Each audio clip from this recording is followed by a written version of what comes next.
Olá, eu sou o professor Vanderlei de Souza Alencar, do Instituto de Informática da Universidade Federal de Goiás.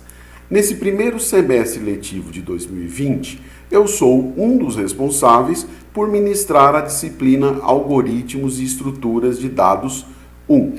A videoaula de hoje vai, nesse contexto, abordar um importante tema, os tipos abstratos de dados, ou abreviadamente chamado de TADS. É importante que, depois de assistir a essa videoaula, os estudantes dessa disciplina acessem a plataforma Turing, onde estamos colocando todo o material didático da disciplina, leia os complementos, os materiais didáticos que estão lá sobre esse tema e façam também a resolução da lista de exercícios correspondente. Lembre-se que sempre as nossas listas você deve submeter as respostas a elas por meio do sistema Sharif que nós também utilizamos nessa disciplina e o qual você já tem um endereço eletrônico para que você possa acessá-lo. É fundamental para que você compreenda bem o conceito e a aplicação de TADS, que você faça extensivamente todos os exercícios, que você pratique isso usando a linguagem de programação C ou C++, que são as linguagens oficiais dessa disciplina. Lembre-se, o estudo é que fará com que você diariamente melhore o seu nível de programação e de compreensão dos algoritmos e das estruturas de dados.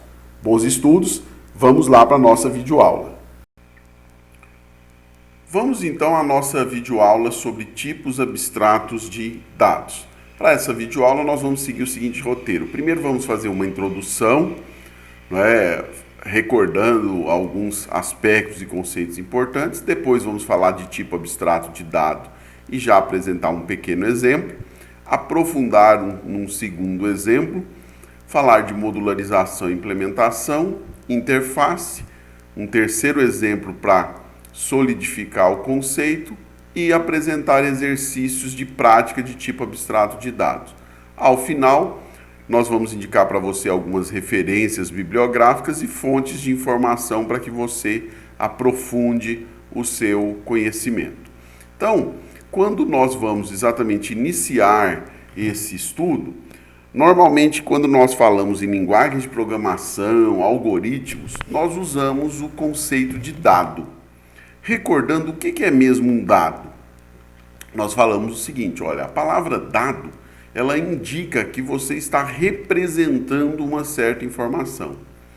Essa informação, por sua vez, é exatamente o resultado que você obtém desse tratamento de dados.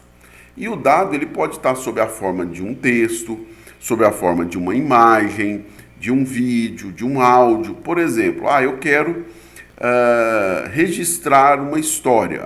Uma história como, por exemplo, a história de Brás Cubas, registrada, criada pelo Machado de Assis. Então eu posso colocar isso sob a forma de um livro, como o autor fez. Ele escreve um texto lá físico, coloca sob a forma de um livro, e aí você obtém a informação que é a história que está lá registrada. Mas eu posso ter essa mesma história num vídeo, um filme que retrata. Eu posso ter a história registrada num audiobook, num livro falado, e assim por diante. Então eu tenho a mesma história, a mesma informação, só que registrada, representada de diferentes maneiras. Então, quando eu estou no âmbito da computação, para a gente, dados são processados pela unidade central de processamento do computador, são armazenados na memória principal ou em qualquer dispositivo secundário, e aí eu tenho exatamente o processamento para que eu extraia a informação.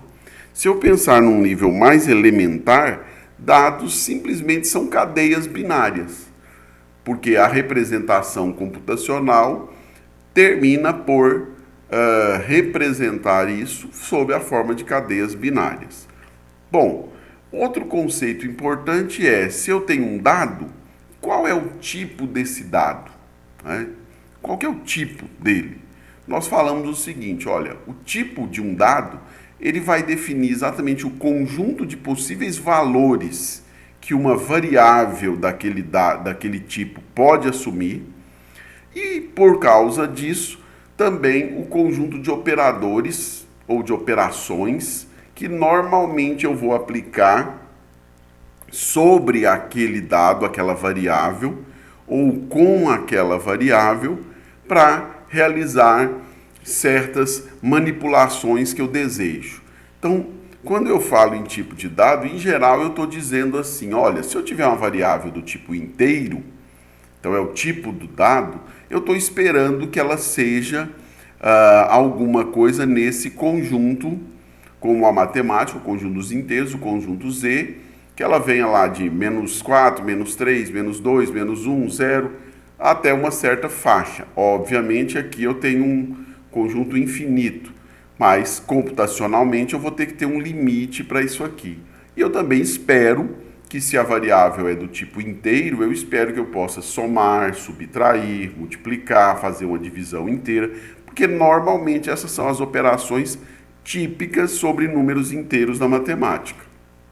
Então, quando eu falo numa linguagem de programação qualquer específica, eu estou dizendo que o seguinte, um tipo de dado vai definir lá o par de valores e operações, mas mesmo assim, esses valores e operações eles podem variar de acordo com a implementação no ambiente operacional que aquela linguagem está.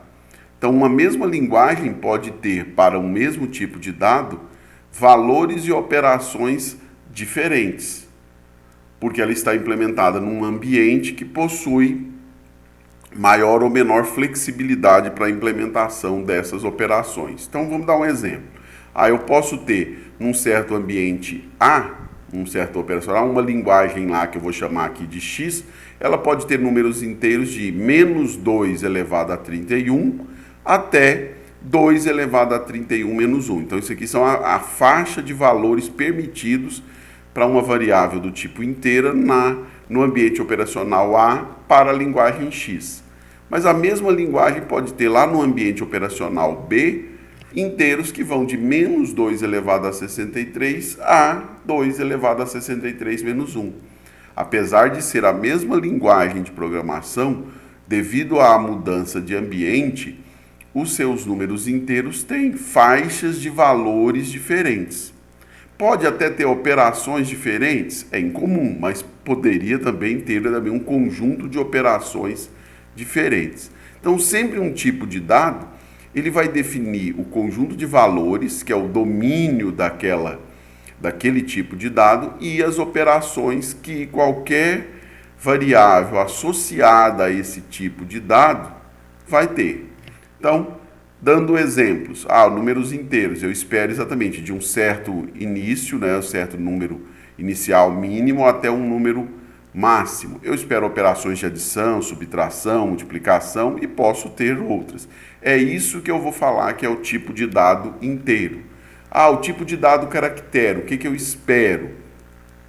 Eu espero que seja a codificação de dados textuais, então eu vou ter que ter lá uma tabela que vai codificar essa representação textual em uma cadeia binária, e aí eu vou poder representar isso computacionalmente, ou seja, esse tipo de dado.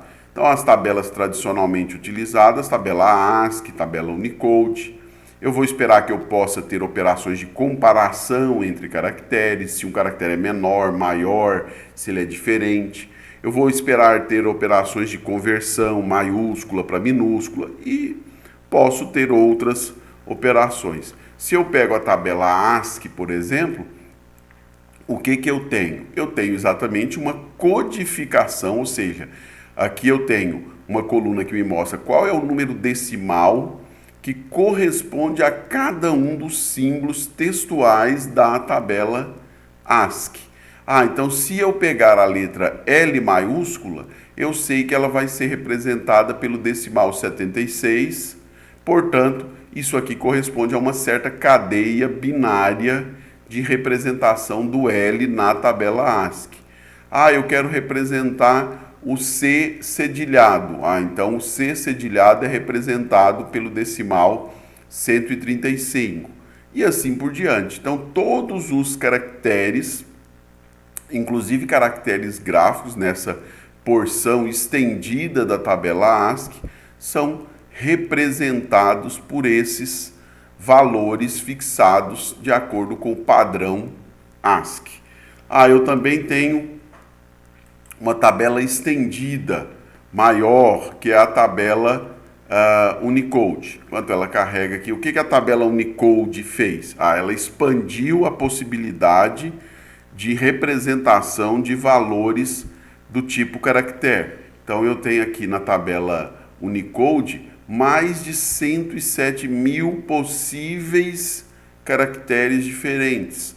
Então a tabela Unicode ela me permite representar um número muito maior de diferentes símbolos textuais. Ela já teve várias revisões, né? A última aí, em março de 2019, e aí eu posso ver o que tem lá representado. Tem muito mais símbolos, obviamente, que a tabela ASCII, já que ela é uma extensão. Ela cobre diversos idiomas, árabe, armênio, bengali, birmanês.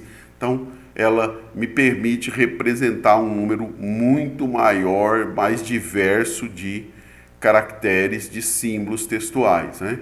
E até algumas, por exemplo, o alfabeto etrusco, fenício e assim por diante. Então, o tipo de dado caractere representado na tabela Unicode, você vê aí uma diferença de representação que pode mudar o conjunto de valores, se eu estou usando tabela ASCII, se eu estou usando tabela Unicode. Né? Bom, quando eu pego uma linguagem de programação, normalmente o que eu tenho como tipo de dado? Normalmente a gente classifica o tipo de dado em 3 categorias. Os que nós chamamos de tipos primitivos, ou básico, nativo, fundamental. Então aqui tem uma variação de acordo com o autor, o texto teórico que você pega. Nativo, básico, fundamental, elementar, o tipo estruturado, ou também chamado composto, e os tipos chamados de definido pelo usuário ou tipo construído. Então nós vamos analisar agora cada uma dessas categorias de maneira breve. O que são os tipos primitivos? Normalmente é aquele fornecido pela própria linguagem, aquela implementação da linguagem. Então, quando eu pego um tipo primitivo, é claro, ele vai me dar numa linguagem, não é, tipos básicos que eu possa trabalhar na condição de programador naquela linguagem.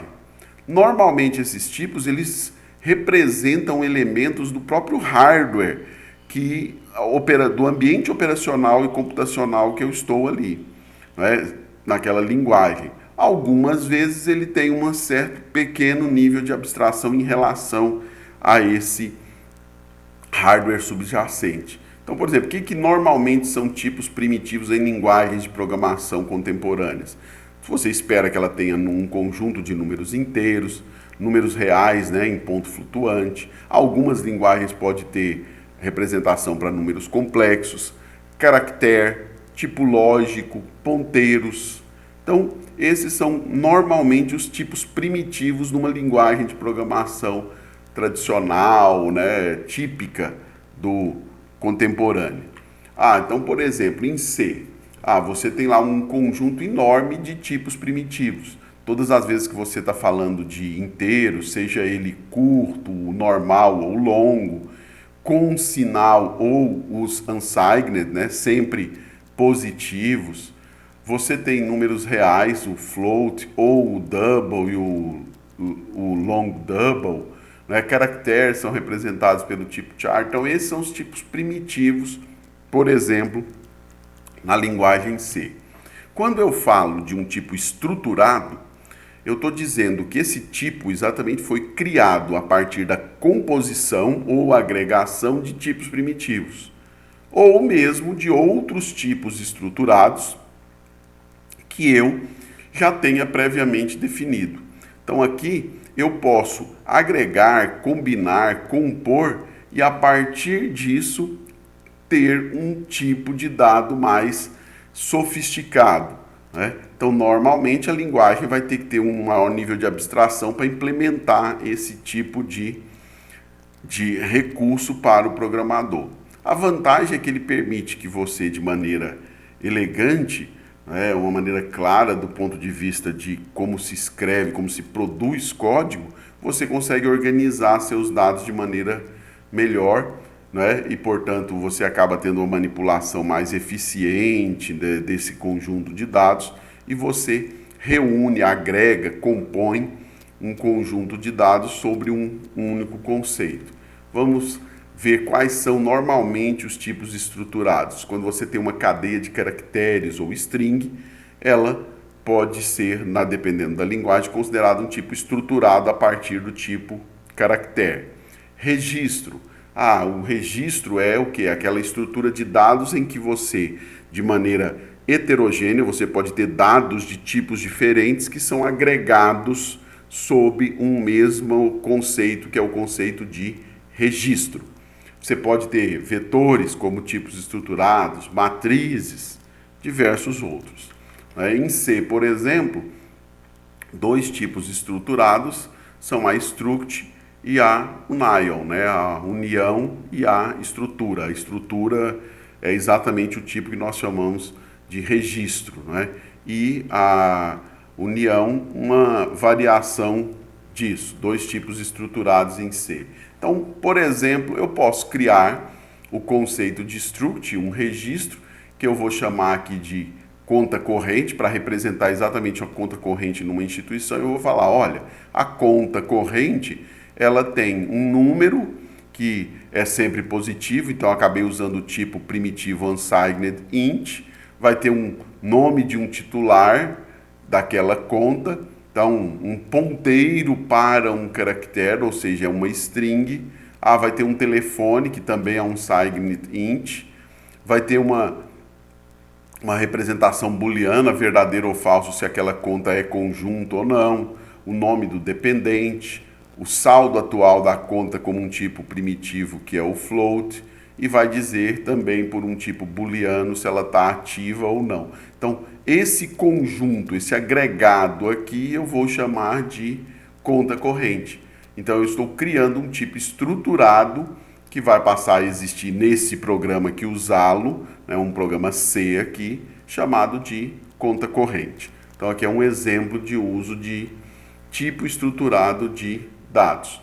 Então, eu posso ter, por exemplo, numa outra situação, eu criei aqui uma representação de uma união, em que essa união pode ter, chamado data, ela pode ter ou um tipo inteiro, uma variável inteira, ou uma variável do tipo float, né, uma variável do tipo real, ou uma string de caracteres.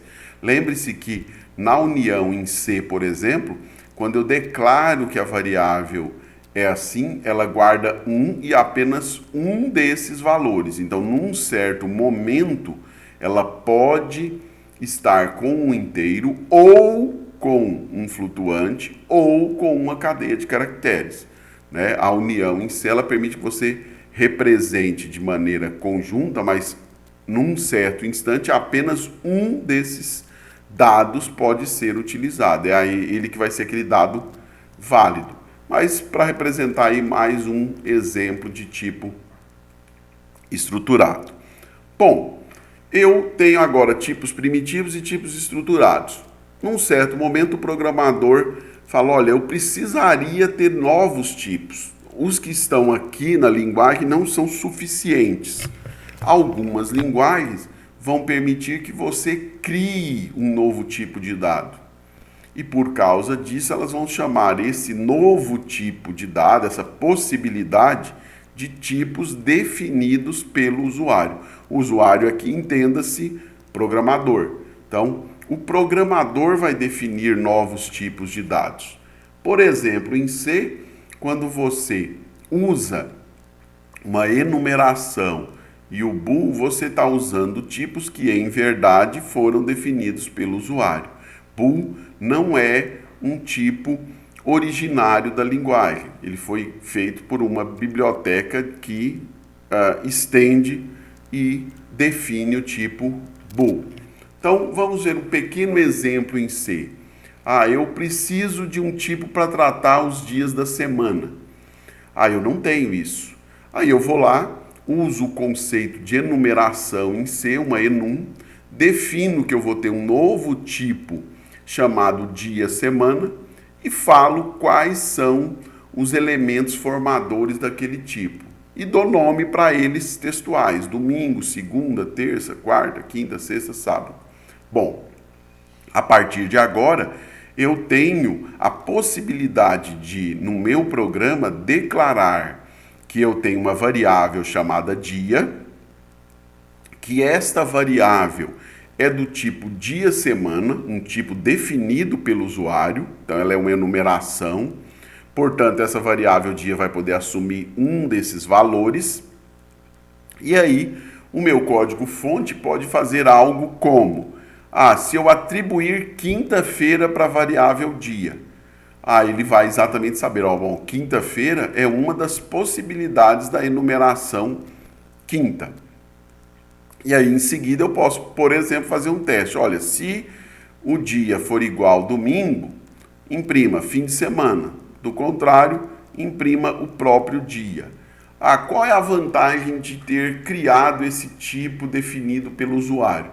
Nesse pequeno exemplo, você vê claramente que uma das vantagens é a legibilidade do seu código.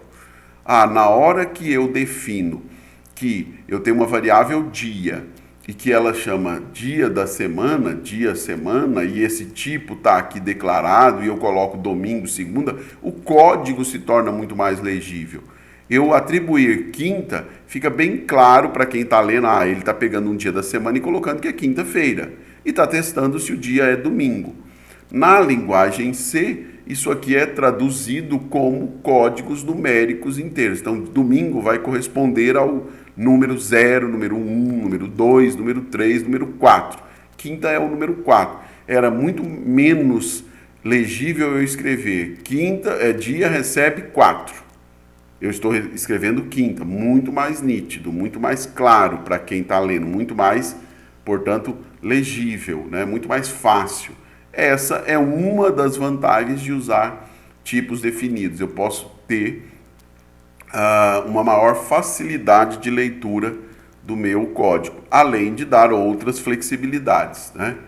Então, quando eu pego, por exemplo, um tipo lógico, um tipo bool, que eu tenho uma biblioteca que fez essa declaração, essa extensão, definindo, e ela foi padronizada, que é a std_bool, e aí exatamente, quando eu crio uma variável do tipo bool e atribuo em crash recebe false, é muito mais fácil eu fazer um teste e compreender se em crash igual true. Ok, o sistema está em crash. Não, do contrário, o sistema está ok. Então, outro exemplo aí de tipo definido pelo usuário sendo usado na linguagem C.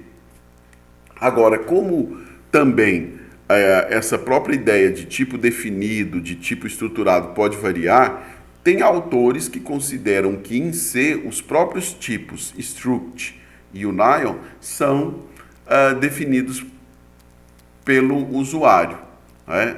Aí eu considero que eles são tipos estruturados e por isso classifiquei assim, né?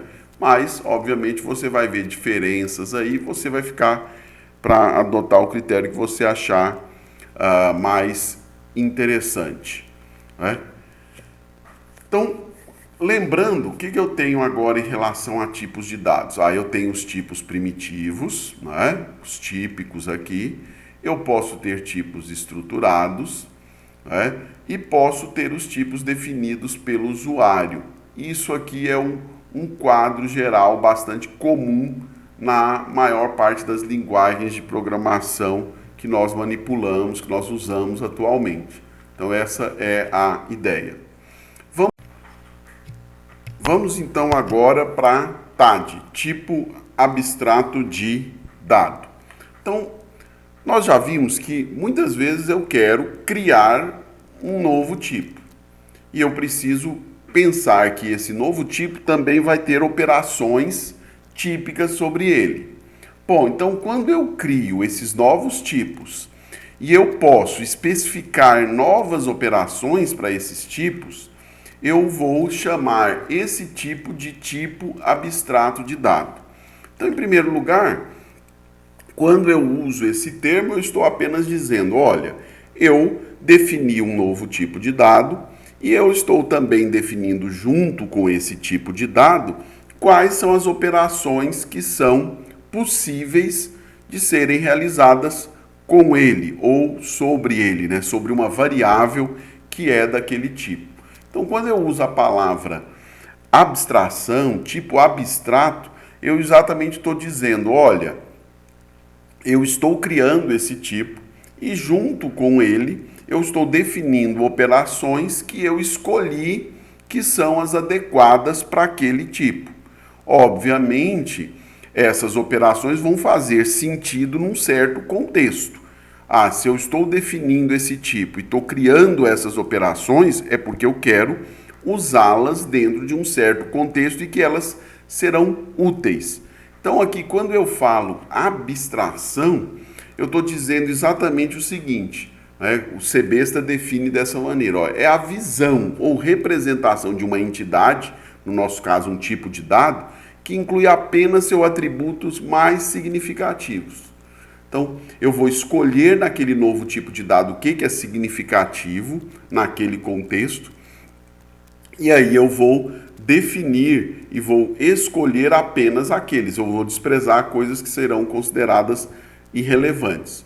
Então, o CBesta, no sentido geral, a abstração permite-nos colecionar instâncias de entidades em grupos nos quais seus atributos comuns não precisam ser considerados. Por quê?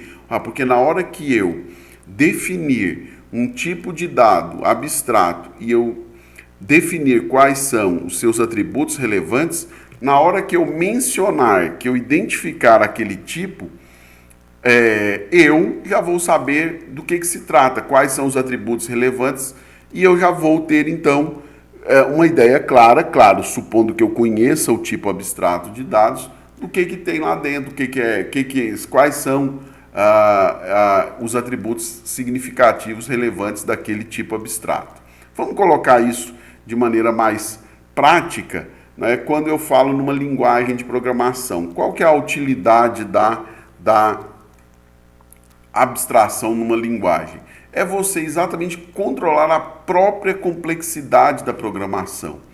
Porque quando eu crio essa ideia de tipo abstrato, eu defino as operações, então eu consigo me concentrar nos aspectos essenciais daquele contexto, isso vai facilitar a minha intelecção a respeito daquele contexto. Eu vou ignorar características que não são importantes, ou seja, aqueles atributos que não são relevantes. Com isso eu vou ter a possibilidade, usando a abstração, de me concentrar só no que é importante, só no que será relevante naquele contexto, e com isso é uma arma contra a própria complexidade de programar, né? Uma brincadeirinha aqui, né? Exatamente, olha, um bloquinho pensando que ele é uma abstração perfeita de um pato, né? Mas eu posso dizer, olha, eu acho que a sua abstração está muito abstrata. Esse é exatamente um equilíbrio que a gente sempre vai buscar na programação. Ao quanto eu preciso definir de atributos, né, atributos relevantes naquele contexto, para que eu possa considerar que aquela abstração ali definida é adequada. Será que realmente só com essas características visuais aqui eu já posso dizer que ele é uma abstração de um pato, né? Eu posso dizer, não, olha, está muito abstrato, eu não estou conseguindo identificar os atributos para eu poder afirmar que realmente você, bloquinho, é uma boa representação de um pato, né? Então, vamos lá. Um tipo abstrato de dados é a especificação de um conjunto de dados e das operações que podem ser executadas sobre eles. de maneira independente de como tudo isso vai ser implementado. Olha que aqui eu não me preocupo no conceito, é como você vai implementar isso. Como é que você vai conseguir definir o conjunto e as operações? Não, eu não estou preocupado com isso. Então, quando eu estou definindo essa abstração, eu estou querendo facilitar a concepção primeiro e depois a programação de uma aplicação. E aí eu quero exatamente que eu pense que quando eu defino um TAD, todas aquelas operações, tudo aquilo que eu defini nele vai ser tratado como uma entidade fechada que eu posso usar. Um conceito bastante conhecido que nós chamamos de conceito de caixa preta ou caixas pretas, né? Então eu vou definir exatamente o tipo abstrato, eu vou especificar as operações e depois disso eu posso tratar esse tipo como uma caixa preta e simplesmente entender o seu funcionamento por meio das operações que são possíveis. Então eu vou dizer, olha, eu tenho aqui uma caixa preta, você tem um certo conjunto de dados de entrada e eu vou ter dados de saída. Como a operação é implementada aqui, quais são os detalhes internos, isso não vai importar. Num TAD, o que é relevante é exatamente, olha, o que você tem que fornecer, quais são as operações que estão aqui e o que essas operações irão resultar. Claro que se eu olhar dentro do TAD, eu vou ver que lá dentro tem tipos de dados, vão ter variáveis, vão ter funções para implementar essas operações, mas isso é a visão interna. A visão interna seria o programador, o criador daquele tipo abstrato de dados. O usuário do TAD vai ver só isso. Olha, entram tais dados, realizam tais operações e as saídas são essas. E lá dentro eu tenho essas várias funções, tipos de dados, variáveis, para manipular e efetivamente implementar o que eu estou desejando. Então, um TAD, ele vai estabelecer o tipo de dado e vai separar o conceito da representação. A representação vai ser de acordo com o ambiente de programação. Então, eu defino como um modelo. Você tem valores e tem as operações. Os valores vão definir o conjunto que pode ser assumido pela variável. As operações, quais são aquelas que eu posso realizar com ou sobre aquela variável. Como isso foi implementado? Não, isso não me importa, isso é uma representação interna. Eu tenho lá um tipo de dado, números reais, supondo que ele seja um tipo de dado abstrato. Ok, quais são as operações? Soma, subtração, multiplicar, dividir, testar se comparar se é igual, se é diferente. Pronto. Mas como que você implementou internamente um número real? Não, isso não é relevante aqui para quem vai usar o tipo abstrato de dado. Então, essa é a vantagem. Você consegue separar o conceito e a implementação. Você consegue limitar o que é visível dentro da estrutura interna do TAD, já que a abstração tem exatamente esse objetivo, que eu possa ter apenas uma visão do quê? De uma caixa preta, não importando com o que tem lá dentro, como é que isso foi feito, né? E aí eu posso controlar a visibilidade das operações perante o usuário do meu tipo abstrato. Ele vai ser encarado como um cliente do TAD, o cliente daquela caixa preta. Então, eu posso, com isso, limitar o acesso do cliente somente à forma abstrata do TAD, ou seja, ele vai conseguir ver só o que eu quero que ele veja, que é exatamente o quê? O que eu preciso fornecer, que são os dados de entrada, quais são as operações que estão aqui e os resultados na saída. Ele não precisa ficar se preocupando com internamente como é que foi a implementação, né? Então, o código daquele cliente que vai usar o TAD, ele não precisa depender da implementação. O TAD, para ele, é uma caixa preta, exatamente, né? Isso também tem uma vantagem sob a ótica da segurança, porque quando um cliente usa um TAD, ele não tem como alterar a representação interna. ele não tem acesso à representação interna. Ele não tem como, por exemplo, fazer uma operação de tal maneira que ela fique inconsistente, porque ele também não tem acesso. Então eu consigo dar segurança de visibilidade, eu consigo garantir a consistência. Claro que eu estou supondo que o TAD foi bem implementado, corretamente implementado. Então, a próxima pergunta é: como é que eu vou projetar bem um tipo abstrato de dados? Então, dentro de um certo contexto, primeiro, você tem que escolher as operações adequadas. Quais são as operações que eu desejo naquele contexto para esse tipo abstrato que eu estou definindo? E eu preciso saber claramente qual que é o comportamento de cada uma delas. Então eu preciso definir quais são e especificamente o que cada uma faz, como que cada uma se comporta. A partir disso, eu tenho que pensar em projetar operações flexíveis, o suficientemente abrangente naquele contexto. Se eu estou definindo um contexto de computação gráfica, por exemplo, o que eu preciso naquele tipo abstrato de dados na área de computação gráfica que eu estou criando? Elas têm que ser flexíveis para que eu possa ter, por meio do uso delas, o suficiente, né, de operações para aquela área, para a computação gráfica. Eu tenho que pensar também que a implementação tem que ser eficiente. Obviamente, eu preciso de algoritmos para realizar cada uma dessas operações e eu devo me preocupar com a eficiência de como esses algoritmos que eu estou implementando realizam aquelas operações. E sempre com a ideia de que, se eu for definindo um tipo abstrato, as suas operações, que eu vá usando as operações mais básicas daquele tipo para elaborar outras mais complexas.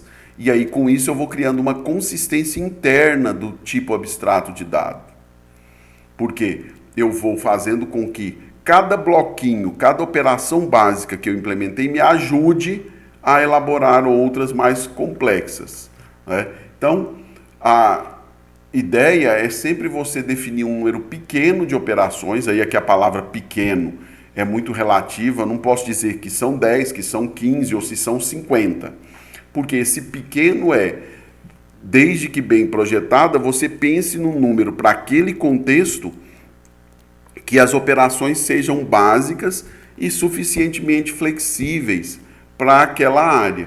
Então esse número pequeno pode ser 10, como pode ser 100, dependendo do contexto que você está implementando aquele TAD. Então eu tenho que pensar nas operações para realizar as computações necessárias para aquelas aplicações que vão utilizar o TAD. E cada operação, a gente tem que enfatizar isso, ela tem que ter um propósito bem definido, ela tem que ter exatamente definido, olha, o que é que ela vai fazer. E esse propósito tem que ser implementado de maneira a se transformar num comportamento constante, coerente. E isso vai fazer com que o seu TAD seja exatamente considerado um TAD bem projetado. Numa ideia geral, a gente diz assim, olha, projete de tal maneira que você faça o mínimo que é necessário, porque aqui menos é mais. Vamos então a um exemplo. Imagine que você está querendo desenvolver uma aplicação na área de computação gráfica. E para isso, você precisa ter um TAD, um tipo abstrato de dados, que represente um ponto no espaço bidimensional. Temos aqui um plano cartesiano, um pedaço dele, mostrando exatamente o que você quer. Você quer um ponto aqui nesse plano. Bom, com o seu conhecimento já de geometria analítica, você fala, olha, um ponto no espaço bidimensional, eu preciso de duas coordenadas, x e y, formando um par ordenado. E cada coordenada dessa tem que ser um número real. Ok. Então, se é isso, eu sei que eu vou definir um ponto aqui com a sua coordenada x e a sua coordenada y. Portanto, declarando esse ponto, eu vou pensar assim, olha, com essas duas coordenadas, né, num tipo abstrato que eu vou chamar de ponto, eu defini os valores que eles podem assumir, valor e operações. Então, valores, eu sei que é essa dupla de essa dupla de números, formada por dois números reais. E claro que agora eu preciso das operações que eu posso aplicar em cima do conceito de ponto. Bom, quais são essas operações? É agora que você vai começar a definir o que eu preciso fazer no contexto da minha aplicação em computação gráfica com um ponto. Então essa é a pergunta, não esse contexto, o que você precisa em relação a esse ponto 2D. E aí você pode começar a responder, olha, eu preciso de uma operação para criar um ponto, alocar a memória para suas coordenadas e provavelmente inicializá-las. Depois que eu usei um ponto, eu posso querer liberar a memória, já que eu vou pensar aqui numa alocação dinâmica, eu crio e destruo pontos à medida que eu precise. Eu peguei um certo ponto, P. Eu preciso acessar quais são as coordenadas dele, saber em que local do espaço ele está. Ou ao contrário, eu quero atribuir novos valores para aquelas coordenadas, mudando o ponto de lugar. Então eu comecei a identificar aqui 4 operações que eu vou considerar que são fundamentais. Não, mas tem outras também. Às vezes eu vou ter que ter um par de pontos e eu preciso da distância euclidiana entre eles. Posso querer mover o ponto de um lugar para outro. Mas peraí. Mover o ponto não é a mesma coisa que atribuir novos valores? Eu estou numa coordenada. Quero mudar o ponto, eu vou lá e atribuo novas coordenadas. Ok, é como se o ponto instantaneamente saísse de um certo par e fosse para outro par. Mas às vezes você fala, não, mas o mover não é isso. O mover, eu preciso falar o ponto de origem, o ponto de destino, e eu quero especificar uma trajetória, como o ponto vai se mover. Se for assim, a operação de mover é diferente da operação de atribuir. Aqui você está vendo um exemplo onde é que é impossível eu dizer, olha, essa operação elementar, essa operação aqui está incorreta. Depende do contexto que você está desejando. Então eu não consigo dizer se você tem que ter 5, 10 ou 50 operações, porque cada contexto é que vai definir isso. Se você fala, não, mover é diferente porque eu preciso dizer qual é a trajetória, então atribuir e mover são operações necessárias. Se mover for a mesma coisa que atribuir, uma delas é desnecessária, ou é atribuir ou é mover. Eu tenho um ponto. Eu posso querer controlar a visibilidade dele. Se ele aparece para o usuário, por exemplo, numa tela, né? Vai ter lá o ponto 2D num dispositivo de saída e é uma tela e eu preciso mostrar aquele ponto ou não. Eu posso ter o ponto lá, mas ele está invisível. Então eu quero poder ter uma operação que oculta o ponto ou que volta a mostrar o ponto. E assim por diante. O contexto é que vai definir quais são as operações que você vai considerar como fundamentais. Pensando nisso em C, você vai criar lá as operações. E aí eu vou ter a seguinte ideia sobre o ponto. Olha, eu tenho aqui um ponto 2D, eu tenho as operações dele, e aí propositadamente essas operações foram dispostas de tal maneira que o ponto aqui, esse quadrado do ponto, fique bem no meio, inacessível para quem está de fora. E essa é a ideia do tipo abstrato de dados. Você só consegue realizar manipulações sobre um ponto 2D por meio das suas operações. Então você tem aqui exatamente o quê? Uma caixa preta em que, para que eu possa mexer no ponto, fazer uma operação, alterar, consultar, eu tenho que usar uma dessas operações. Então, quem está de fora, que é o cliente do seu TAD, ele vai ter que necessariamente usar uma dessas operações. É aí que ele tem a visão de caixa preta. Eu quero mover o ponto. Então usa a operação move. Eu preciso mostrar o ponto. Então usa a operação mostra. Eu preciso criar o ponto. Então usa a operação cria. E assim por diante. Né? Então, Pegando isso aí em C, eu poderia dizer assim, olha, vamos criar um programa para implementar esse TAD. Então eu criei o conceito de ponto usando a struct, né, o registro. Então eu falei que ele tem uma coordenada x, uma coordenada y, tem uma variável chamada visibilidade, que é um boolean. Por isso eu declarei aqui a biblioteca stdbool. Então eu defini o seguinte, olha, o meu ponto é desse jeito.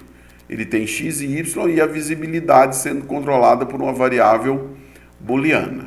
Tá bom. Então, eu também vou criar um tipo, vou definir um tipo usando o type def, que é esse tipo ponto.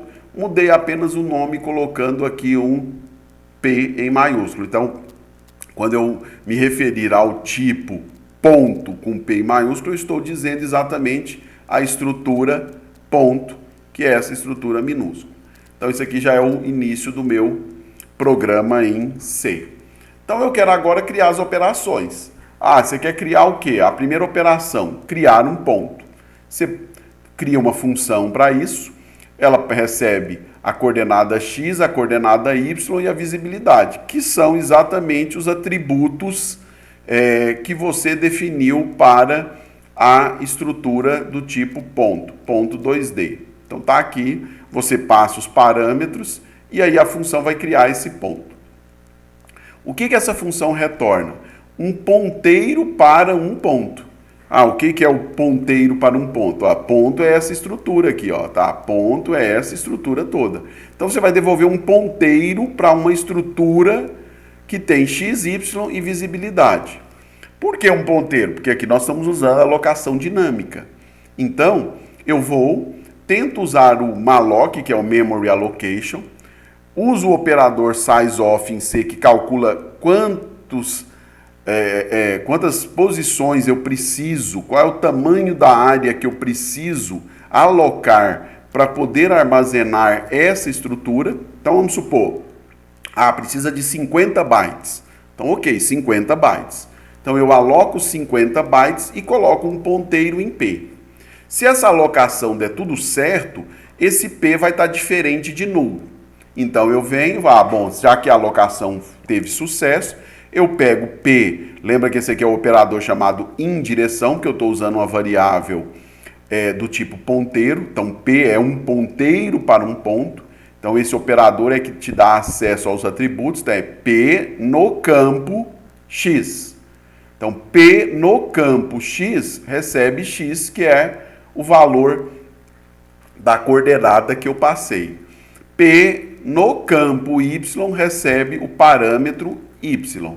E P no campo visibilidade recebe o parâmetro visibilidade. Ou seja, eu inicializei as coordenadas x, y e a visibilidade do meu ponto de acordo com os parâmetros que eu recebi. Pronto. Deu tudo certo. Return P, ele vai dar o endereço de memória onde está alocada essa variável P. Que é um ponteiro, na verdade, para um ponto. Então, ok, deu tudo certo. Não, deu errado. Aloquei, tentei e tive um problema. P, em C, a malloc retorna null. Então, P vai ser diferente de null, vai dar falso. Eu vou retornar um null. Então, quem usar a função .cria, ele vai testar. Se o ponteiro retornado for null, é sinal de que a operação não teve sucesso. Se o ponteiro retornado for diferente de null, é sinal que o ponto está alocado e inicializado com os valores de parâmetros x, y e visibilidade que eu forneci. Então, olha que você acabou de implementar aqui uma operação que você considerou fundamental para o tipo abstrato de dados, ponto. Mas cadê a outra operação? Aí você começa a criar. Eu preciso destruir um ponto. Então provavelmente você vai escrever a ponto libera assim. Olha, me dê o ponteiro para esse ponto que você quer destruir. O que ela retorna? Não precisa retornar nada, porque ela simplesmente vai destruir o ponto. Então ela testa, olha, se o ponto não é null, eu vou lá e uso o comando free da linguagem C, que libera a memória. Lembre-se que free é o comando que você dá um ponteiro e ele libera a memória alocada e indicada por aquele ponteiro. Pronto. Não, o P era null. Olha, se o P era null é porque não tinha nada, ele não estava apontando para nada. Ele é um ponteiro indicador de não apontamento para nada. Então não preciso fazer nada. Se P for null, ele simplesmente volta da função, porque você não me deu um ponto válido. Pronto. A função libera tem só aí um único comando, né? Um comando if e lá o comando free para liberar. Aí gera uma pergunta, mas preciso criar uma função tão pequenininha assim, com tão pouco código? Lembre-se que você está pensando que o seu usuário do seu tipo abstrato de dados, ele tem que exatamente se abstrair de como é a implementação. Então, não importa se a função que você está criando tem uma única linha de código. O que interessa é, olha, ele precisa liberar um ponto. Ele vai lá e chama ponto libera, passa o ponteiro do ponto que ele quer liberar e pronto. Ele sabe que a sua função libera o ponto para ele e pronto. Ele não precisa saber detalhes. Então não importa o tamanho do código, o que importa é a funcionalidade que ele está te fornecendo como cliente. Né? Eu preciso acessar um ponto, coletar suas coordenadas. Como que é então? Então eu preciso entregar o ponteiro do ponto. Mas como são duas coordenadas, eu não tenho como uma função retornar dois valores. Lembre-se que em C, uma função, ela retorna um único valor. Ou não retorna nada quando ela é do tipo void. Então, qual foi a estratégia para eu poder coletar as coordenadas do ponto? Foi entregar dois parâmetros, x e y, que são ponteiros. Ponteiro x, ponteiro y. O que significa isso? Eu estou dizendo que a função pontoAccessa funciona assim. Você me entrega o ponteiro para o ponto, eu vou coletar as suas coordenadas e vou jogar na variável apontada por x e na apontada por y. De tal maneira que ao terminar essa função, você vai olhar para as variáveis x e y, que você me passou como parâmetro, e lá vão estar as coordenadas de x do ponto e de y do ponto. É igual quando você usa a função scanf. Quando você usa a função scanf, não é assim? Você dá o endereço da variável que você quer que seja lida, por isso você usa aquele e comercial, então você dá lá, eu quero que leia a variável x, aí ela é inteira, aí você fala scanf e comercial x. Para quê? Para que o scanf leia o valor lá no dispositivo de entrada, por exemplo, o teclado, e coloque o que ele leu na variável x. Aqui é o que vai acontecer. Quem chamar a função pontoAccessa, ele vai entregar para a função a variável ponteiro p para o ponto e vai entregar um e para uma variável do tipo float e um e comercial para uma variável do tipo float. Quando terminar esse comando, nestas duas variáveis que ele forneceu com os endereços, vão estar as coordenadas x e y do ponto. Por isso que ela é void, ela não precisa retornar nada, ela precisa carregar, né? Inicializar os valores de x e de y de acordo com o que estava no ponto. Então olha o que ela faz. Se P é diferente de null, quer dizer que o ponto foi alocado. Se ele é null, simplesmente não faz nada e não vai ter nada aqui dentro dessas variáveis. Se P é diferente de null, o que ela faz? O objeto, lembre-se que ponteiro é assim, o objeto apontado por x vai receber P no campo x, que é para pegar o valor da coordenada x. O objeto apontado por y vai receber P no campo y. Então pronto, esses dois atributos do ponto que foi passado pela variável ponteiro P vão ser carregados, colocados em x e y, não em x e y, nos objetos apontados por x e por y, que são duas variáveis do tipo float. Quando esse comando terminar, pronto, eu tenho em x e y as coordenadas do ponto. Então você implementou uma função para acessar o ponto. E assim você tem que ir fazendo com cada função. Eu tenho que criar agora a função de atribuir. É passar o ponto para o qual eu quero atribuir por meio de uma variável ponteiro e os valores x e y que eu quero atribuir. Se esse ponto existe, se o P não é diferente de null, se ele é diferente de null, eu faço a atribuição. E assim, cada função. Então, é claro que se eu quero calcular a distância, eu tenho que saber na geometria analítica como se calcula a distância para dois pontos dados. E aí, o que é a distância? Vai ser um valor que vai ser um número real. Por isso que essa função retorna uma variável do tipo float, é a distância entre esses dois pontos. E assim eu vou implementando cada uma. Como é que eu movo um ponto de coordenada? Eu vou ter que falar qual é o ponto, qual é a coordenada x e y. Lembre-se que quando a gente falou da função mover, move, então ela também teria o quê? Uma certa regra para movimento. Seria o padrão como é que o ponto vai ser movimentado. Por exemplo, eu posso dizer que 1 é linear, quer dizer que o ponto vai sair da posição que ele está atual e vai para xy, formando uma linha, um segmento de reta no espaço. Ou não, ele vai por um zigue-zague, ou com o código 3 aqui, se você colocar 3, quer dizer que o movimento é outro formato de movimento, e assim por diante. Então é claro que aqui esse código vai ser muito mais complexo, porque vou ter que dizer qual é o ponto, onde ele deve chegar e vou ter que criar uma regra para o movimento. O código aqui vai ter que implementar a movimentação do ponto. Não basta só tirar o ponto de um lugar para o outro, que isso é o atribui. Então, cada vez você vai criando as funções. Eu quero ocultar o ponto. O que é ocultar mesmo?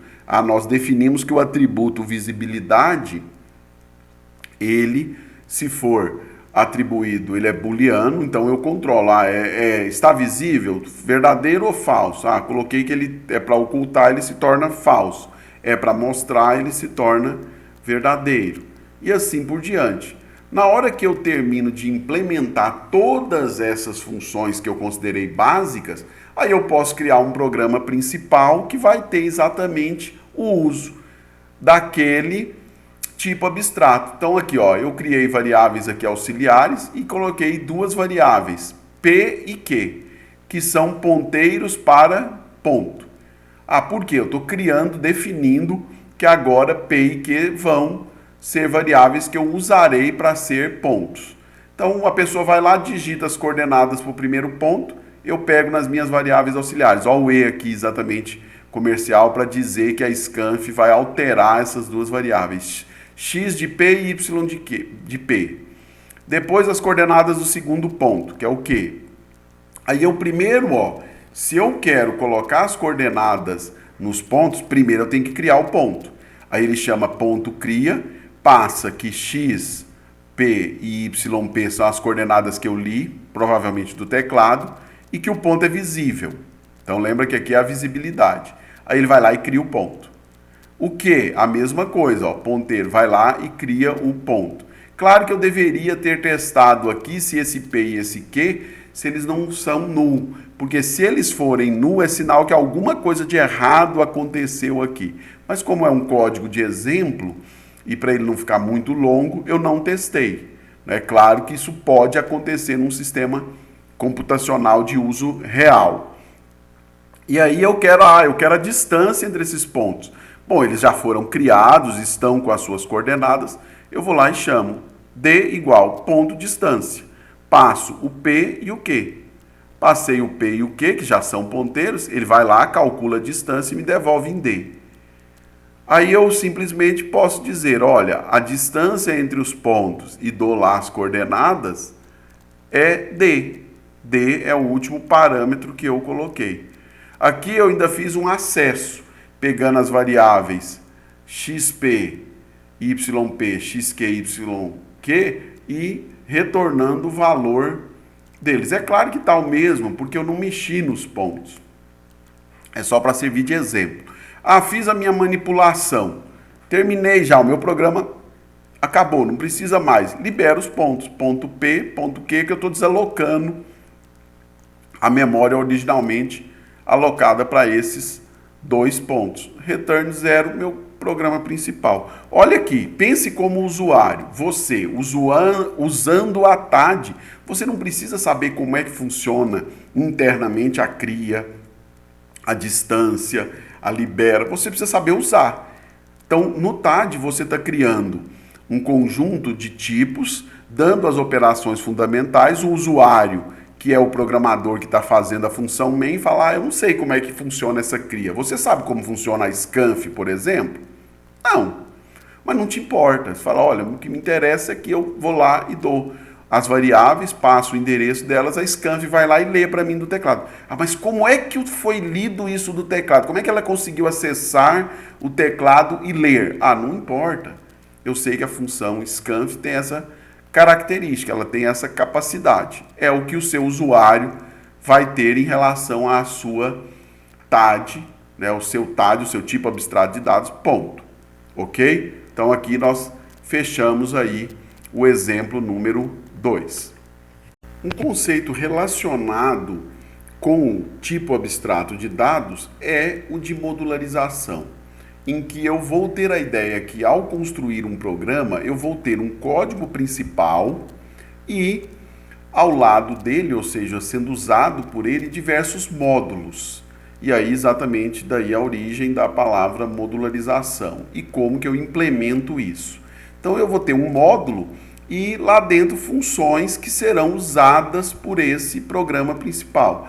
Eu posso ter um segundo módulo e funções que vão ser disponibilizadas para uso para o programa principal. Então vamos entender qual é essa relação, né? Então quando você fala exatamente de um TAD, nós já vimos que a ideia TAD é conceitual.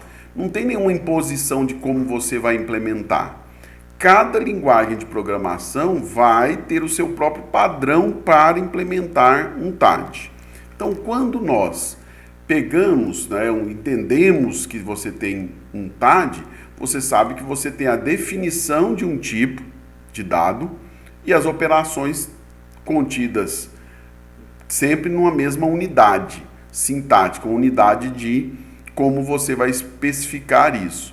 A representação de um TAD, claro que ela tem que ocultar os detalhes de implementação para o seu usuário, deixando apenas as operações que vão estar disponíveis para que o cliente manipule aquele tipo de dado. Então, como é que isso é feito em C? Como é que C aborda a modularização e a implementação de um TAD?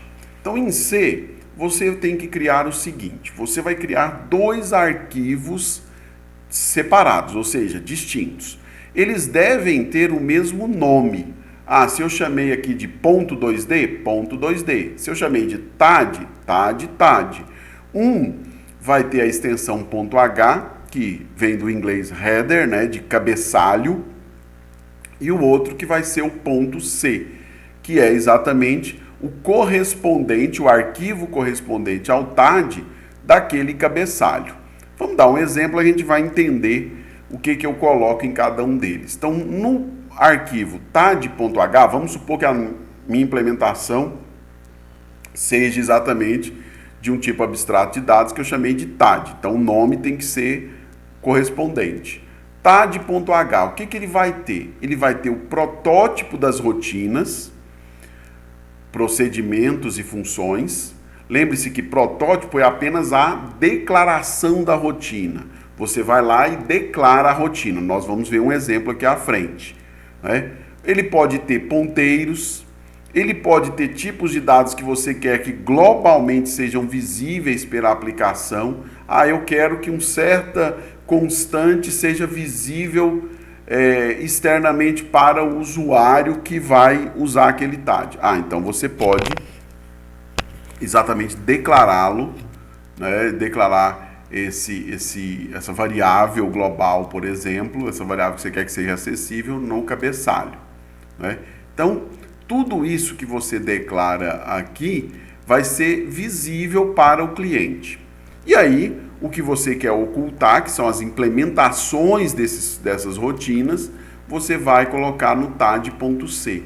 Então aqui você tem a declaração dos tipos de dados que você não quer que sejam visíveis e a implementação das operações sob a forma de procedimentos e funções. O que você colocar aqui vai ficar invisível para o cliente. O cliente só vai ver exatamente o que você colocou como visível no protótipo das rotinas, ou seja, os protótipos delas no ponto H. Então é claro que o ponto H pode ter menos declarações do que tudo que está aqui no ponto C, porque o que tiver no ponto C, por exemplo, uma rotina interna que você vai usar apenas para viabilizar a construção de outra. Você fala, não, essa rotina aqui eu não quero que o meu cliente veja, então você vai colocá-la lá no ponto C, mas não vai ter uma declaração para ela lá de protótipo.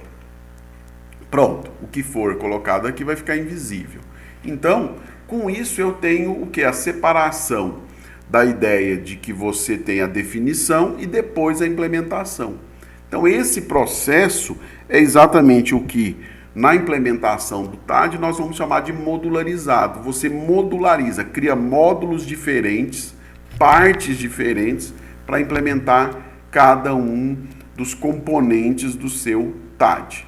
Então, vamos exatamente entender primeiro um componente que seria a parte o quê? Externa, né? Uma caixa que você não consegue ver lá dentro. Então é a caixa preta. Então eu estou vendo só o quê? As faces dessa caixa, que é o que nós chamamos de interface. O problema dessa palavra interface é que na computação muitas vezes você a usa com diferentes significados, né?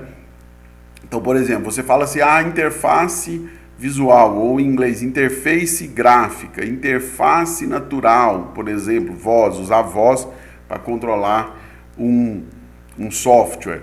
E aqui nós estamos usando no conceito do seguinte, para nós a interface é exatamente as declarações de protótipo de uma função. Então eu vou colocar na interface, né, a declaração da função fatorial, a declaração de uma função que é capaz de trocar o conteúdo das variáveis A e B, a declaração de uma função que é capaz de alocar um vetor que eu determinei um certo tamanho, e assim por diante. Então, para a gente, a palavra interface aqui significa o quê? O que eu estou colocando na declaração, não é, de protótipos de uma função.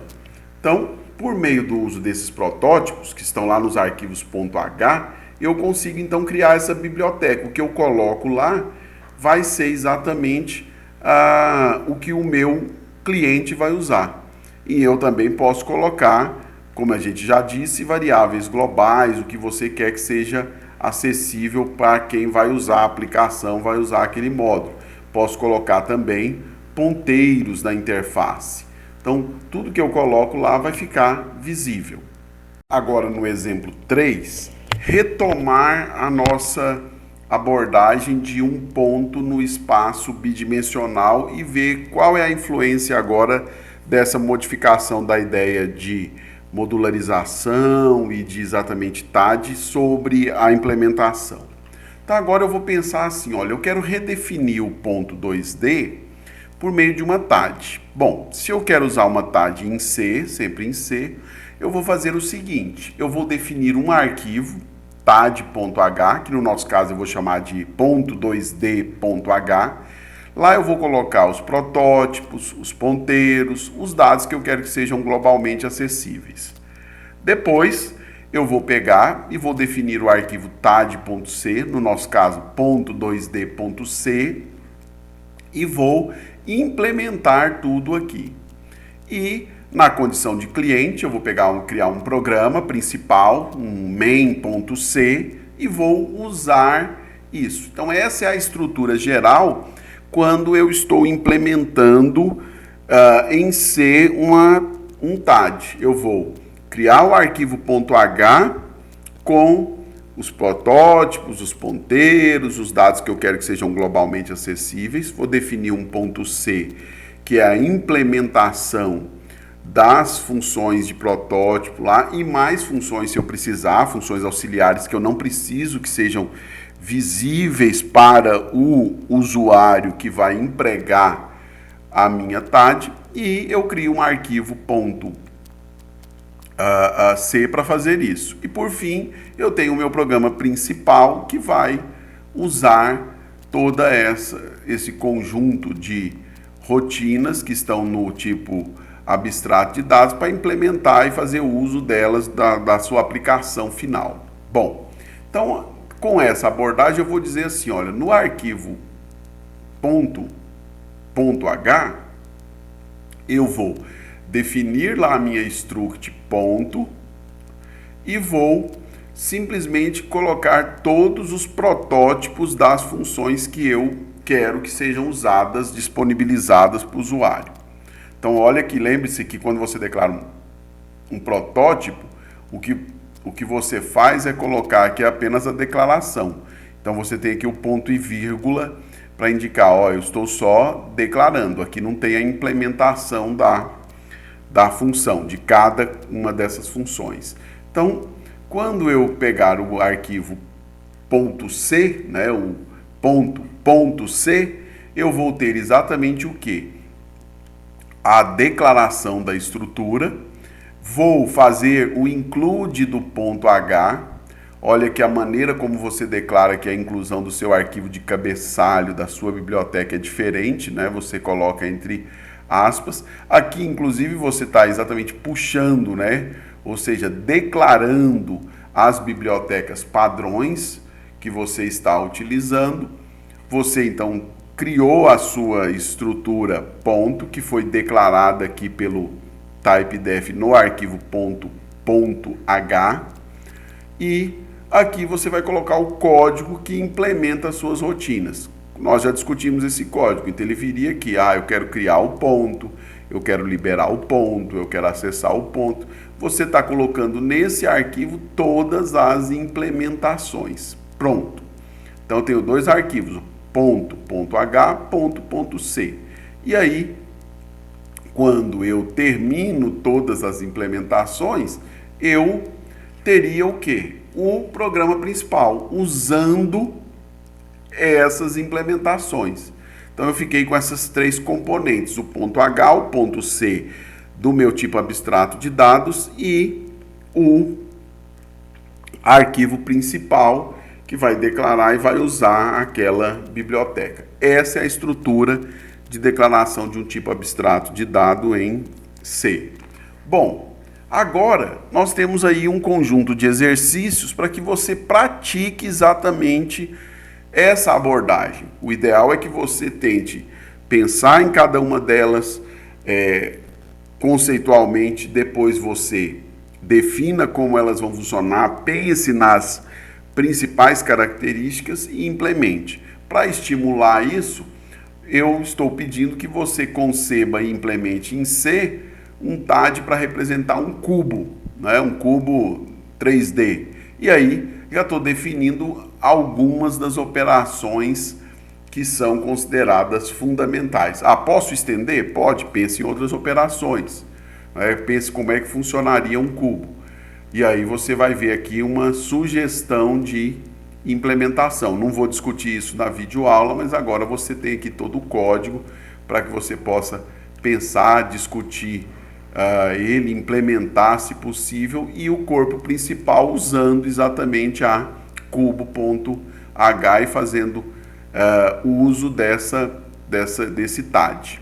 Bom, depois você pensa num cilindro, como é que seria? É claro que vai ser similar, então você está tendo aqui a possibilidade. Depois você pensa numa esfera, estou colocando sempre aplicações aqui na área de computação, que seria a computação gráfica, você pensar em todos esses conjuntos. Aí vamos agora mudar e pensar, como é que eu implementaria em C um TAD para representar um conjunto de números naturais? Inclusive, esse exercício aqui é o primeiro da lista de exercícios referente a TAD. Então, pense também nesse conjunto de operações, né? Quais seriam essas operações fundamentais? Então aqui tem um leque delas, né? Criar conjunto, testar se o conjunto está vazio, maior, menor elemento, comparar. Você vê que eu coloquei um conjunto bastante extenso de operações fundamentais. E data, como é que seria manipular data? Também isso aqui é um exercício da lista referente à TAD a lista número 3. E, por fim, não é, baseie-se sempre nas referências bibliográficas aí. Você tem um conjunto de livros que nós indicamos para estudo, você pode escolher qualquer um deles ou até consultar mais de um, não é, para que você possa ter uma boa referência de estudo em relação a esse assunto que é extremamente importante.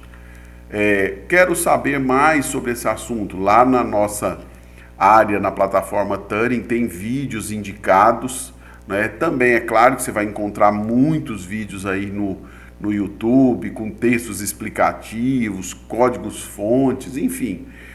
Se você tiver muito tempo, melhor ainda, faça pesquisas mais extensas que vão te ajudar, inclusive, comparar essa videoaula com outra, ver de onde você entende melhor o tema, né? Por fim, aí uma imagem, né? Uma obra do Mark Kostabi, e nós finalizamos aqui mais uma das nossas videoaulas, né? Bons estudos!